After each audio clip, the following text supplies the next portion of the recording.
Once again, Merry Christmas, and we have some wonderful Christmas news. Virginia Governor Northam increases corrections budget in anticipation of jailing gun owners. Now, the story sounds much more shocking than I think it really is, but I do think it has some massive weight to it. It's essentially talking about a budget increase of $250,000, which will go towards an increase in the operating cost of adult correctional facilities resulting from the enactment of Ralph Northam's new gun control measures. Virginia flipped red to blue very, very quickly. And it's true that most Democrats are not fans of guns, nor are they gun owners. But I don't want to say most, but many independent voters are. People who aren't tribalistic, just regular Americans, and conservatives are, well, you get it, right? Conservatives, gun owners, more likely to defend gun rights. Let me read. Here's what we're going to do. We're going to do a Christmas gun special, but I want to read the story, and I've got some stuff pulled up I want to talk about, notably demographics in politics as it pertains to guns, because for me, I'm kind of annoyed that the narrative in politics is always that liberals don't like guns, or the left doesn't like guns, or that only conservatives, want guns. But the reality is there are a ton of blue states on the East Coast that are very rural. And these people want guns and they want their gun rights protected. And that's why Bernie Sanders had a decent amount of support back in 2016. Now he's definitely playing that mainstream establishment game, which I'm not a fan of, but he made some good points. First, let's see just how serious this is and what's going on in Virginia. And I want to stress that I've made this point before. I'm absolutely concerned. The dramatic flip of Virginia, it took 18 years, okay? So it sounds like a long time, but it's now completely blue, and you have deep red pockets and blue, immigrant urban areas. This is a worrisome culture clash, and we're seeing the emergence of Second Amendment sanctuary zones popping up. This is I don't know, man, it's freaky. Because this could result in actual conflict. And as bad as things have been over the past few years, it is kind of worrisome. So I will say this. If you are a gun owner in Virginia, it looks like they're slowly inching towards dealing with you, to say the least. Now, I'm always want to try and keep things toned down. I don't want to act like the end is nigh, the sky is falling. It's $250,000, and it looks like it's for the state, so it's not really a lot of money, but let's read. The Daily Caller reports, actually, this is from the NRA, I suppose, so gun rights advocates are writing this, I would imagine. Well, it's conservative, so let's read. They say, as if Virginia Governor Ralph Northam's wholesale attack on law-abiding gun owners wasn't enough, the disgraced public official and his Michael Bloomberg-bought allies in the General Assembly now want the state's hardworking taxpayers to foot the bill for their unconstitutional schemes. The budget bill, HB 30, includes an appropriation of $250,000 to carry out a host of gun control measures that Northam and his anti-gun allies hope to enact. The $250,000 is appropriated to the Corrections Special Reserve Fund in order to provide for the, quote, increase in the operating cost of adult correctional facilities resulting from the enactment of Northam's gun control measures. Among the enumerated laws that this allocation is meant to fund is a ban on commonly owned semi-automatic firearms, the criminalization of private firearms transfers, and gun confiscation orders issued without due process. Aside from the insult of forcing law-abiding Virginia taxpayers to pay for the diminution of their rights, the gun control allocation is a severe waste of resources.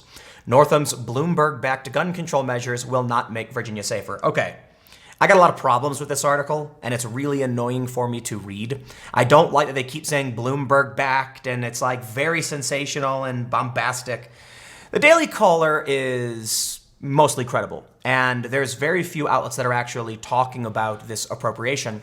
And so I thought it would be interesting to dive into what's going on with Virginia, gun control issues outside of this. So there is a serious concern, now that the Democrats control everything in Virginia, that their ideology has just kind of inched out the Republicans, right? So we're not talking about an overwhelming majority of the state all agreeing that they should do something about guns. We're talking about just enough to take control of the state level government and now wanting to increase budgets for corrections and, criminalize certain weapons and things like that. And as I decided to talk about this, for me, I wondered why I cared. Look, I'm not a gun person, never have been. Grew up in Chicago. We had a lot of gun problems. But I think there are some interesting arguments that are being ignored by the left. And I think what we're seeing here does play into one of the issues I have with Democrats. And as I've explained it before, they don't know when to stop. They don't know when they've gone too far, or they don't know how to kind of stop and assess and figure out if what they're doing is working or not. And I think there's an interesting correlation between people who are very, very pro-government and people who want to enact laws without looking at what those laws are doing. The way I've always explained private versus public is that, and I think most of you get this because this is basically true, a private business can fail. If somebody opens a business that creates some kind of object, and then nobody wants that object, the business ceases to exist because they can't collect resources. The government, however, will just take it at gunpoint even if the program is failing. So if you have a welfare program that is just becoming bloated, it's not helping anybody, it's actually hurting families, at what point are people going to stop and ask, is this actually helping people? And that's the big problem I see on the left. They never do that. And they dismiss conservatives as being callous for thinking there's a problem. I look at both and I think that, well, you got to look a little bit further. For one, when you see the Democrats take over in certain areas, I'll be the first to admit it. As somebody who actually grew up in these areas and likes some of these programs, they're not doing right by fixing the problems. They take a look at a surface level, solution without calculating as to what's going to happen next. And then when things get worse, they refuse to stop. They just double down. So some people have brought up, and I don't want to act like there's a correlation or it's a fact, but they say, you look in the past, and back in the 60s when there were no gun-free zones and stuff, we had very little mass shootings. I think the real issue is not that we have more or less. I think there were shootings happening all the time. It's that there are substantially more people. And if a small percentage of people, and it's a percentage, will commit crimes, as you get more people, you will see that number increase, even though lethal violence is going down for a lot of reasons. But we also have rapid communications. So people are assuming there's more things happening than there really are. And not only that, when you look at Chicago, I think it's safe to say that the gun control measures they've enacted haven't really done anything to solve any of these problems because Chicago has serious gun violence. The problem isn't whether there's a law or there isn't. The problem is the culture of violence and people wanting the quickest means to hurt someone they don't like. So if you pass a law in Chicago saying we're going to ban this weapon, all you're doing is hurting people who follow the law legally, not the people who are going to commit the crime anyway. I know conservatives say that all the time, but the point is it doesn't matter if the law exists or it doesn't. Adding the law won't change, increase or decrease. Taking it away won't increase or decrease. It'll just result in people going to jail. Hence, we see the story from the Daily Caller saying they're going to increase the budget for corrections, even though it's only $250,000. You got to understand it's a tiny, tiny amount of money when it comes to a statewide budget. And I'll point out, listen, I constantly calling it Bloomberg backed. I do not like Mike Bloomberg, but we can leave that out of it and talk about what's going on. I really, really don't like this game that you see played where, they'll blame the Koch brothers, they'll blame Soros. Listen, man, people finance things. It's a fact. It happens. Let's talk about the problem at hand, not, try to create a supervillain as, it reminds me, okay. I'm going to go off on a tangent real quick. It reminds me of Wonder Woman, right? If you've seen the movie, where she blames Ares, the god of war, instead of the fact that people are at war. Okay, so if Mike Bloomberg is doing something illegal, let's call out what he's doing that's illegal. If Soros, if the Koch brothers are doing things that are illegal, we'll call it out. If they just happen to be industrialists and wealthy individuals funding things, okay, it's fine to point it out, but let's talk about what the real issue is. And here's what I really want to drive home right now. Some maybe a bit of light at the end of the tunnel for some conservatives. It's that this data from Pew shows that independents, a large portion of them personally own guns, 36%. 12% don't, but they know someone or someone in their house does. And they say the net gun in household, 48% among independents and 57% among Republicans, but only 25% among Democrats. But that's still 1 in 4 Democrats that has a gun in their house. It's still about, 1 in 6, 1 in 7 Democrats who literally owns a gun. I know many left-wing people who have weapons. I don't need to elaborate on that, right? They say this: among Republican-leaning people, it's 56%. Among Democrat-leaning people, it's 30%. You know what that means? It means the gun owners in this country are still making up a strong majority. Because if you just go by leaning Republican, leaning Democrat, we can see that you have still a large portion of the country has weapons. And it seems, I'm not going to go through all the math real quick, but there's still more people who like it than they don't. And this is one of the big challenges for Democrats right now as they chase the woke Twitterati. and people look to Virginia, this is all just more information in my mind that shows the Democrats are in serious trouble. Because guess what? You might say, oh, Democrats don't want guns. Democrats are stupid, don't understand gun laws and all that stuff. Maybe in New York, Chicago, and Los Angeles. But what about New Hampshire? What about Boston? Well, not so much Boston, but Massachusetts in general. Vermont. Bernie Sanders, when he campaigned, he said we're talking about urban versus rural issues. It's not just about, gun issues. Granted, I think his positions have evolved as he's tried to pander to more urban liberals, so I take issue with that. But the fact is there are rural northeastern states, completely blue, safe blue, full of Democrats, and they want their guns. And there are union working class blue dog Democrats in the middle of this country who have always voted Democrat, always supported unions, and they also want guns. So I'll tell you what, we in the United States, we got problems. We do. Are they gun problems? Peripherally, okay? To act like the problems we face aren't due to guns, they don't involve guns is wrong. But are they due to guns? Absolutely not. Some people try and say it's mental health issues. I don't even necessarily think that's fair to say either. We do have mental health issues, but you have to recognize when it comes to mass tragic events with weapons, there are going to be more of those as population increases, period. And because of mass communications, you're going to see them more, and it's going to seem like it's worse than it's ever been. But think about what it would have been like 100 years ago. If there was some kind of mass tragic event that happened in, say, Sacramento, and you lived in Chicago, how long until you heard about it? Well, 100 years ago, maybe it would take a day or two, a couple days. Maybe you wouldn't even hear about it. Because even if it traveled by wire or radio or, someone on horseback or train or whatever brought that message to the middle of the country, it might not even, permeate through the various people before it gets to you. Now we're all sitting on our phones and we can see it all happening in real time, and it seems like the problems are getting worse. Now, because of this, you have the initial problem I talked about, and this is what I'll wrap up with. Democrats have a problem of refusing to look back and addressing, here's what we did, here's what happened, should we go back and remove that? It doesn't seem to ever happen. Okay, and it's not just Democrats, but it is, as the Democrats try to expand gun control, as they try to expand, more regulation, this is the problem I think we're seeing. There needs to be a point at which the left can recognize they've gone far enough. We need to reassess, and then we need to either get rid of the program, reshape it, reverse it, and figure out if it worked.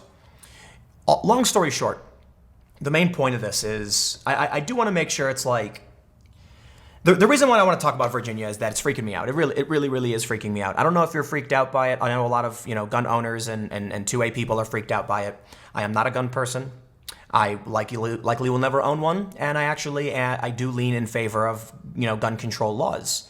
I understand I've had arguments with conservatives about it, and my opinions are somewhat loose considering I don't think I know everything about weapons. I do think the Democrats have serious problems in not knowing what weapons are, and you can't regulate something you don't know, like you don't know what it is.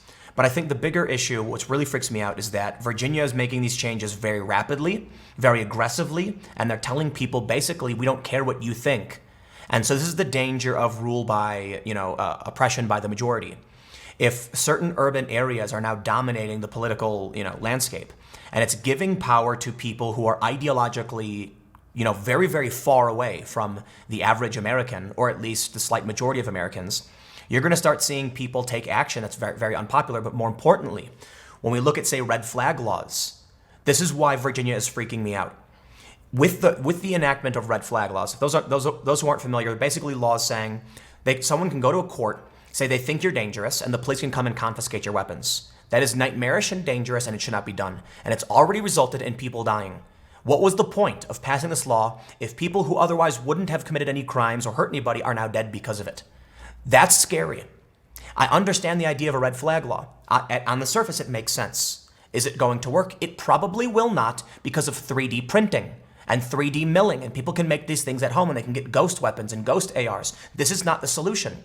These are regressive policies. They're authoritarian policies. And when you look at what happened with red flag laws, what do you think is going to happen now when Governor Northam starts talking about confiscating commonly owned sporting rifles, accusing people of owning weapons of war, when they continually demonize people just because it earns them brownie points in their urban districts? It's not going to play out well. And if the red flag laws are any indication, Virginia is starting to freak me out. And you know what? Maybe it's nothing. But I tell you this.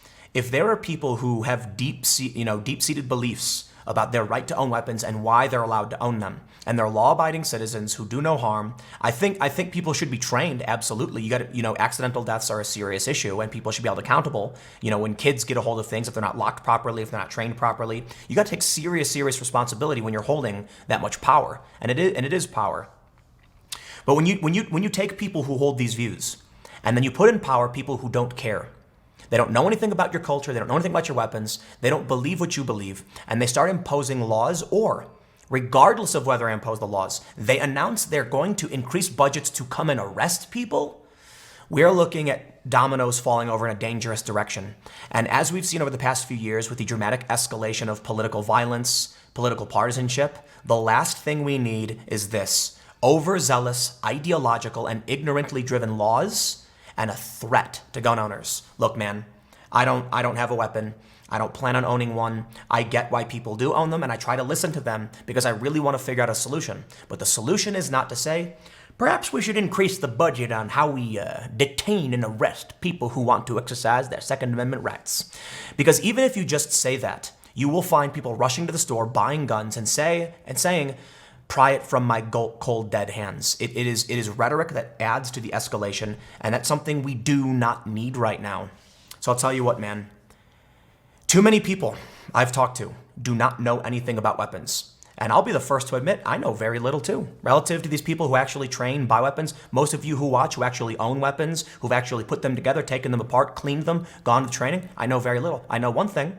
I know that I know very little. So it's not for me to come and say, here's what has to happen, because I've listened to the arguments from both sides about mass tragic events. In Chicago, one of the problems is people go to Indiana to buy weapons where it's easier, bring them back to Chicago. Well, if your proposal is some kind of like nationwide background check or something, then it has to be done in tandem with gun rights advocates. It has to be done in a way that people would agree, and it might not be in the form that the left wants. I certainly think there are solutions to deal with crazy people getting weapons, absolutely.